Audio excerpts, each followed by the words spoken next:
مراجعه سريعه عن الرادارات الجديده اللي اتحطت على كوبري اكتوبر. مش كل الناس هتكون عندها درايه بيها او عارفاها، وممكن حد يلبس رادار والواحد مش مستحمل اصلا مخالفات ورادارات. كفايه اسعار قطع الغيار والدنيا الغاليه حوالينا يعني. كوبري اكتوبر اتحط عليه رادار عند نزله الزمالك يمين وشمال، يعتبر فوق النيل او فوق الكورنيش كده عند مبنى ماسبيرو.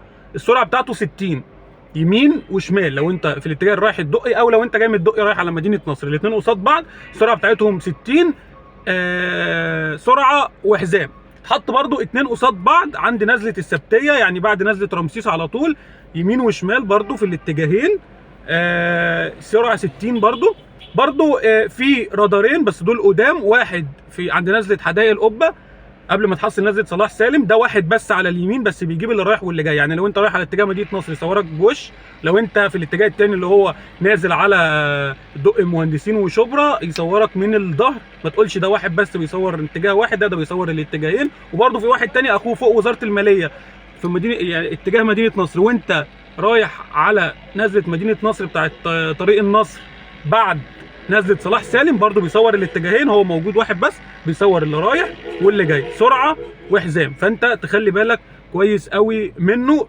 جميع الرادارات اللي اتحطت الجديده على كوبري اكتوبر ما شاء الله اتحطت في الاماكن اللي الواحد بيبقى خلاص ما صدق عدى الحته الزحمه مثلا بتاعت رمسيس ولسه هيجري بقى عشان يلحق، وما صدق طلع من الزحمه يلاقي ايه؟